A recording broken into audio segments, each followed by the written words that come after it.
ಎಲ್ಲರಿಗೂ ನಮಸ್ಕಾರ. ಈ ಕುಂಭ ರಾಶಿಯವರು ಬಹಳನೇ ಸಾಹಸಿಗಳು ಮತ್ತು ಕೋಪವಂತರು. ಇವ್ರ ಕೋಪ ಹೇಗಿರುತ್ತೆ ಅಂದರೆ, ಇವ್ರಿಗೆ ಸಡನ್ ಆಗಿ ಕೋಪ ಬರೋದ್ರಿಂದ ಆ ಕೋಪದಿಂದ ತಪ್ಪಿಸ್ಕೊಳ್ಳೋಕೆ ಕಷ್ಟ ಆಗಿರುತ್ತೆ.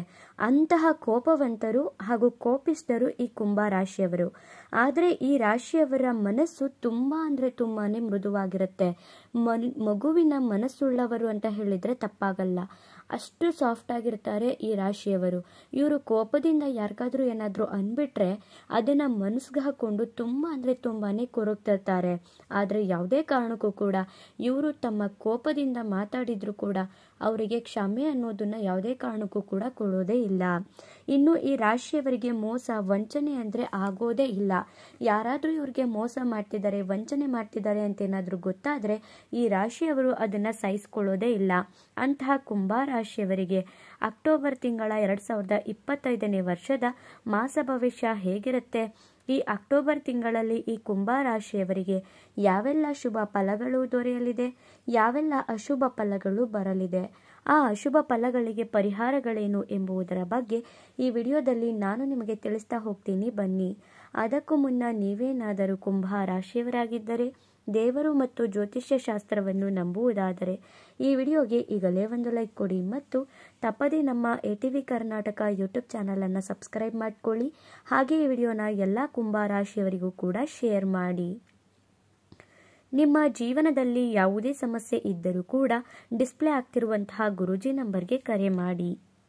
ಇನ್ನು ಈ ಕುಂಭ ರಾಶಿಯವರಿಗೆ 2025ನೇ ವರ್ಷದ ಅಕ್ಟೋಬರ್ ತಿಂಗಳ ಶುಭ ಫಲಗಳ ಬಗ್ಗೆ ನೋಡೋದಾದರೆ, ಶುಕ್ರನಿಂದ ನಿಮ್ಮ ಸಂಗಾತಿಗೆ ಸಡನ್ ಆಗಿ ಇನ್ಕಮ್ ಅನ್ನೋದು ಬರಬಹುದು. ನಿಮ್ಮ ಸಂಗಾತಿಗೆ ಯಾವುದಾದ್ರೂ ಹಣ ಬರಬೇಕು ಅಂತ ಇದ್ದರೆ, ಅಥವಾ ಅವರ ತಂದೆಯ ಮನೆ ಕಡೆಯಿಂದ ಏನಾದರೂ ಪಿತ್ರಾರ್ಜಿತ ಆಸ್ತಿ ಬರಬೇಕು ಅಂತ ಏನಾದರೂ ಇದ್ದರೆ ಸಡನ್ ಆಗಿ ಅವರು ಕೊಡಬಹುದು. ಹಾಗೆಯೇ ತಂದೆ ಮನೆಯಿಂದಲೂ ಕೂಡ ಸಡನ್ ಆಗಿ ಹಣ, ಒಡವೆ, ಚಿನ್ನ ಈ ರೀತಿಯಾಗಿ ನಿಮ್ಮ ಸಂಗಾತಿಗೆ ತಂದುಕೊಡಬಹುದು. ಅಥವಾ ನಿಮ್ಮ ಸಂಗಾತಿ ಏನಾದರೂ ಉದ್ಯೋಗದಲ್ಲಿದ್ದರೆ ಅಥವಾ ಉದ್ಯೋಗಕ್ಕೆ ಏನಾದರೂ ಅಪೇಕ್ಷೆ ಮಾಡ್ತಿದ್ರೆ ಅವರಿಗೆ ಸಡನ್ ಆಗಿ ಉದ್ಯೋಗ ಕೂಡ ಸಿಗಬಹುದು. ಹಾಗೆಯೇ ಅವರು ಮಾಡುವಂತಹ ಕೆಲಸಗಳಲ್ಲಿ ಪ್ರಮೋಷನು, ಇನ್ಕ್ರಿಮೆಂಟ್ ಅನ್ನೋದು ಕೂಡ ಹೆಚ್ಚಾಗಬಹುದು. ಹಾಗಾಗಿ ಈ ರಾಶಿಯವರಿಗೆ ಈ ತಿಂಗಳು ಸಂಗಾತಿಯಿಂದ ಸಡನ್ ಆಗಿ ಲಾಭ ಅನ್ನೋದು ಬರುತ್ತೆ. ಈ ಲಾಭದಿಂದ ಗಂಡ ಹೆಂಡತಿ ನಡುವೆ ಸಾಮರಸ್ಯ ಅನ್ನೋದು ಕೂಡ ಹೆಚ್ಚಾಗಿರುತ್ತೆ. ಇನ್ನು ಭಾಗ್ಯಸ್ಥಾನದಲ್ಲಿರುವಂತಹ ಬುಧ ಗ್ರಹ ಹೊಸ ಅವಕಾಶಗಳನ್ನು ಕೊಡ್ತಾರೆ. ಈ ರಾಶಿಯವರಿಗೆ ಭಾಗ್ಯಸ್ಥಾನದಲ್ಲೇ ಬುಧ ಗ್ರಹ ಇರೋದ್ರಿಂದ ಇವರ ಜೀವನದಲ್ಲಿ ಹೊಸ ಹೊಸ ಅವಕಾಶಗಳು ಉತ್ಪತ್ತಿಯಾಗುತ್ತೆ. ಆ ಅವಕಾಶಗಳನ್ನ ನೀವೇನಾದರೂ ಸರಿಯಾಗಿ ಬಳಸ್ಕೊಂಡ್ರಿ ಅಂದರೆ ಆ ಅವಕಾಶಗಳಿಂದ ನಿಮ್ಮ ಜೀವನ ಹೊಸ ತಿರುವನ್ನೇ ಪಡ್ಕೊಳ್ಳುತ್ತೆ. ನೀವು ಐಷಾರಾಮಿ ಜೀವನಗಳನ್ನು ಕೂಡ ಮಾಡಬಹುದು. ಹಾಗೆಯೇ ನಿಮ್ಮ ಕನಸು ಕೂಡ ಈಡೇರುವಂತಹ ನನಸಾಗುವ ಸಮಯ ಇದಾಗಿರುತ್ತೆ. ಇನ್ನು ಹೊಸ ಹೊಸ ಕಲೆಗಳನ್ನು ಕೂಡ ನೀವು ಕಲಿತೀರಾ. ಹೊಸ ಹೊಸ ಸ್ಕಿಲ್ಸ್ ಅನ್ನೋದು ನಿಮ್ಮಲ್ಲಿ ಬೆಳೀತಾ ಹೋಗುತ್ತೆ. ನೀವು ಏನಾದರೂ ಒಂದನ್ನು ಕಲ್ತ್ಕೊಬೇಕು ಅಂತ ಅಂದ್ಕೊಂಡಿರ್ತೀರಾ, ಅಂತಹ ಕಲೆಗಳನ್ನು ಕೂಡ ನೀವು ಕಲ್ತ್ಕೊಬಹುದು. ನಿಮಗೆ ಗೊತ್ತಿಲ್ಲದೇ ನಿಮ್ಮಲ್ಲಿ ಹೊಸ ಸ್ಕಿಲ್ಸ್ ಇರುತ್ತಲ್ಲ, ನಿಮ್ಮ ಕಮ್ಯುನಿಕೇಷನ್ ಸ್ಕಿಲ್ಸ್ ಕೂಡ ನಿಮಗೆ ಗೊತ್ತಿಲ್ಲದೇ ಹೊರ ಬರುತ್ತೆ.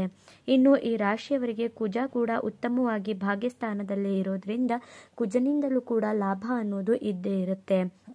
ಈ ಅಕ್ಟೋಬರ್ ತಿಂಗಳಲ್ಲಿ ಈ ರಾಶಿಯವರಿಗೆ ಕುಜ ಕೂಡ ಭಾಗ್ಯನ ಕೊಡ್ತಿದ್ದಾರೆ. ಇನ್ನು ನಿಮ್ಮ ಬುದ್ಧಿ ಜ್ಞಾನವೂ ಕೂಡ ಹೆಚ್ಚಾಗ್ತಾ ಹೋಗುತ್ತೆ.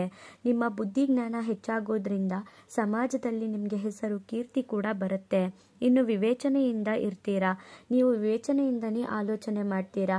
ಈ ತಿಂಗಳಲ್ಲಿ ನೀವು ಯಾವುದೇ ರೀತಿಯಾದಂತಹ ಆತುರದ ನಿರ್ಧಾರಗಳನ್ನ ಮಾಡಲೇಬಾರ್ದು.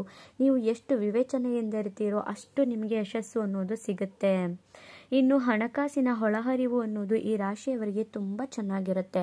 ಇವರಿಗೆ ಹಣಕಾಸಿಗೆ ಯಾವುದೇ ರೀತಿಯಾದಂತಹ ಕೊರತೆ ಬರಲ್ಲ. ಅಕಸ್ಮಾತ್ ಕೊರತೆ ಬಂದರೂ ಕೂಡ ಸರಿಯಾದ ಸಮಯಕ್ಕೆ ಹಣ ಅನ್ನೋದು ಸಿಕ್ಕಿ ಆ ಕೊರತೆ ನಿವಾರಣೆ ಆಗುತ್ತೆ. ಇನ್ನು ಸಂಗಾತಿಯೊಂದಿಗೆ ಸಂಬಂಧ ಸಾಮರಸ್ಯವಾಗಿರುತ್ತೆ.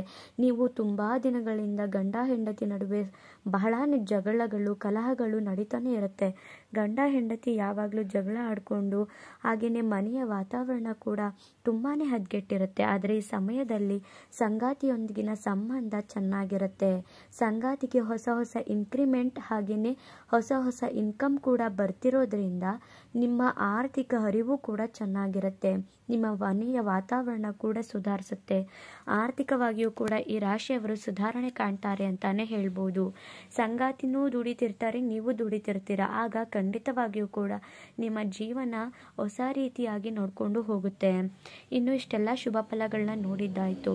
ಇನ್ನು ಅಶುಭ ಫಲಗಳೇನೇನಿದೆ ಅಂತ ನೋಡೋದಾದರೆ, ಶನಿ ನಿಮಗೆ ಹೆಚ್ಚು ಶ್ರಮ ಪಡಿ ಅಂತ ಹೇಳ್ತಿದ್ದಾರೆ. ಹಾಗೆಯೇ ಅವಕಾಶಗಳನ್ನ ನೀವೇ ಹುಡ್ಕೊಳ್ಳಿ ಅಂತಲೂ ಕೂಡ ಹೇಳ್ತಿದ್ದಾರೆ. ಶನಿ ಭಗವಂತ ಈ ರಾಶಿಯವರಿಗೆ ವಕ್ರನಾಗಿರೋದ್ರಿಂದ, ಸಾಡೆ ಸಾತಿಯ ಕೊನೆಯ ಹಂತದಲ್ಲಿ ಈ ರಾಶಿಯವರು ಇರೋದ್ರಿಂದ ನೀವು ಎಷ್ಟು ಕಷ್ಟಪಡ್ತೀರೋ ಅಷ್ಟು ಸುಖವಾದ ಜೀವನನ ನಾನು ನಿಮಗೆ ಕೊಡ್ತೀನಿ ಅಂತ ಶನಿ ಭಗವಂತ ಹೇಳ್ತಿದ್ದಾರೆ. ನೀವೆಷ್ಟು ಎಫರ್ಟ್ ಹಾಕಿ, ಎಷ್ಟು ಡಿಸಿಪ್ಲಿನ್ ಆಗಿ, ಎಷ್ಟು ಕಷ್ಟಪಟ್ಟು ಕೆಲಸ ಮಾಡ್ತೀರೋ ಅಷ್ಟು ಹಣನ ನೀವು ಸಂಪಾದನೆ ಮಾಡ್ತೀರಾ. ಹಾಗೆಯೇ ನಿಮಗೆ ಇರುವಂತಹ ಕಮ್ಯುನಿಕೇಷನ್ ಸ್ಕಿಲ್ಸ್ನ ಬೆಳೆಸ್ಕೊಂಡು ಹೊಸ ಅವಕಾಶಗಳನ್ನ ನೀವೇ ಹುಡ್ಕೊಳ್ಳಿ. ನೀನು ಅವಕಾಶ ಹುಡ್ಕೊಂಡ್ರೆ ನಾನು ಅದರಲ್ಲಿ ನಿಮಗೆ ಸಕ್ಸಸ್ ಕೊಡ್ತೀನಿ ಅಂತಲೂ ಕೂಡ ಹೇಳ್ತಿದ್ದಾರೆ. ಇನ್ನು ಈ ರಾಶಿಯವರು ಹೆಚ್ಚು ಉಳಿತಾಯದ ಕಡೆಗೆ ಗಮನ ಕೊಡಬೇಕಾಗುತ್ತೆ. ಈ ರಾಶಿಯವರ ಕೈಯಲ್ಲಿ ಹಣ ಏನಾದರೂ ಓಡಾಡ್ತಿದೆ ಅಂದರೆ ಅವರು ಖರ್ಚು ಮಾಡೋಕ್ಕೆ ಯಾವುದೇ ರೀತಿಯಾದಂತಹ ಹಿಂದೆ ಮುಂದೆ ನೋಡೋದೇ ಇಲ್ಲ. ಇವರು ಮೋಜು ಮಸ್ತಿನ ಜೀವನನ ಬೆಳೆಸ್ಕೊಬೇಕು ಅಂತಾನೆ ಅಂತಿರ್ತಾರೆ. ಅಂತಹ ರಾಶಿಯವರು ಈ ರಾಶಿಯವರು. ಹಾಗಾಗಿ ಈ ರಾಶಿಯವರು ಹೆಚ್ಚು ಉಳಿತಾಯದ ಕಡೆಗೆ ಗಮನ ಕೊಡಬೇಕಾಗತ್ತೆ. ಖರ್ಚಿನ ಮೇಲೆ ತುಂಬಾ ಅಂದರೆ ತುಂಬಾನೇ ಹಿಡಿತ ಇಟ್ಕೊಬೇಕಾಗತ್ತೆ. ಸ್ತ್ರೀಯರಿಂದ ಅನಾನುಕೂಲವಾದಂತಹ ಯೋಗ ಇದೆ. ನೀವು ಯಾವುದೇ ಕಾರಣಕ್ಕೂ ಯಾವ ಪರಸ್ತ್ರೀಯರ ಸಹವಾಸ ಮಾಡಬೇಡಿ. ಪರಸ್ತ್ರೀಯಿಂದ ಈ ರಾಶಿಯವರಿಗೆ ತುಂಬ ಅಂದರೆ ತುಂಬಾ ನಷ್ಟ ಆಗುತ್ತೆ. ಹುಷಾರಾಗಿರಿ. ನಿಮ್ಮ ಕುಟುಂಬದಲ್ಲಿ ಅಶಾಂತಿಯ ವಾತಾವರಣಗಳಿರಬಹುದು. ಇನ್ನು ಬರಬೇಕಾಗಿರುವಂತಹ ಹಣ ಬರದೇ ಇರಬಹುದು, ನಿಧಾನವಾಗಬಹುದು. ಹಾಗಾಗಿ ಹಣಕಾಸಿನ ವಿಚಾರದಲ್ಲಿ ನೀವು ತುಂಬ ನಿಗಾವಹಿಸಿ. ಇನ್ನು ಕೇತುವಿನಿಂದ ಸಮಸ್ಯೆ ಅನ್ನೋದು ಬರುತ್ತೆ. ಗಂಡ ಹೆಂಡತಿ ನಡುವೆ ಸ್ವಲ್ಪ ಸಣ್ಣ ಪುಟ್ಟ ಜಗಳ ಬರುತ್ತೆ, ಆದರೆ ತಲೆಕೆಡಿಸ್ಕೊಳ್ಳುವಂಥ ಅವಶ್ಯಕತೆ ಇರಲ್ಲ. ಯಾಕಂದರೆ ಶುಕ್ರ ಗ್ರಹ ಗಂಡ ಹೆಂಡತಿ ನಡುವೆ ಜಗಳ ಬಂದರೂ ಕೂಡ ಪ್ರೀತಿನ ತರ್ತಿದ್ದಾರೆ. ಇನ್ನು ಸಣ್ಣ ಪುಟ್ಟ ಆರೋಗ್ಯ ಸಮಸ್ಯೆಗಳು ಕೂಡ ಬರಬಹುದು. ಹುಷಾರಾಗಿರಿ. ಸಣ್ಣ ಪುಟ್ಟ ಆರೋಗ್ಯದಲ್ಲೂ ಕೂಡ ವ್ಯತ್ಯಾಸ ಆಗಬಹುದು. ಇನ್ನು ಆರ್ಥಿಕವಾಗಿಯೂ ಕೂಡ ಖರ್ಚುಗಳು ಹೆಚ್ಚಾಗಬಹುದು.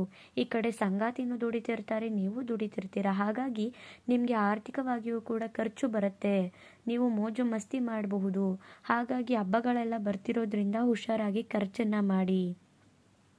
ಅನ್ವಾಂಟೆಡ್ ಇನ್ವೆಸ್ಟ್ಮೆಂಟ್ನ ಯಾವುದೇ ಕಾರಣಕ್ಕೂ ಕೂಡ ಮಾಡಬೇಡಿ. ಯಾವುದೇ ರೀತಿಯಾದಂತಹ, ಈಗ ಆಲ್ರೆಡಿ ನಿಮ್ಮ ಹತ್ರ ಯಾವುದಾದ್ರೂ ಒಂದು ವಸ್ತು ಇರುತ್ತೆ, ಆ ವಸ್ತು ಮೇಲೆ ನೀವು ಪುನಃ ಇನ್ವೆಸ್ಟ್ ಮಾಡಬೇಡಿ. ಇದರಿಂದ ಹಣ ವ್ಯಯ ಆಗುತ್ತೆ. ಹಾಗೆಯೇ ಈ ರಾಶಿಯವರು ರಾಹು ಅತಿಯಾದಂತಹ ಆಸೆಯನ್ನು ಕೊಡ್ತಾರೆ.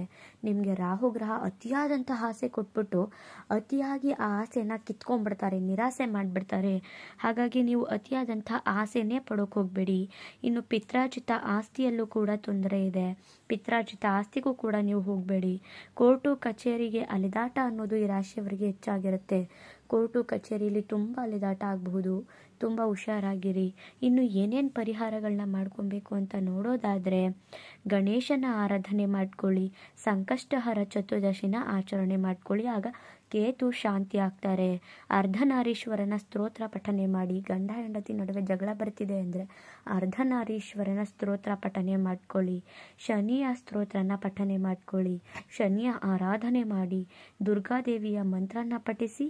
ಹಾಗೆಯೇ ಗುರುವಿನ ಆರಾಧನೆ ಮಾಡ್ಕೊಳ್ಳಿ.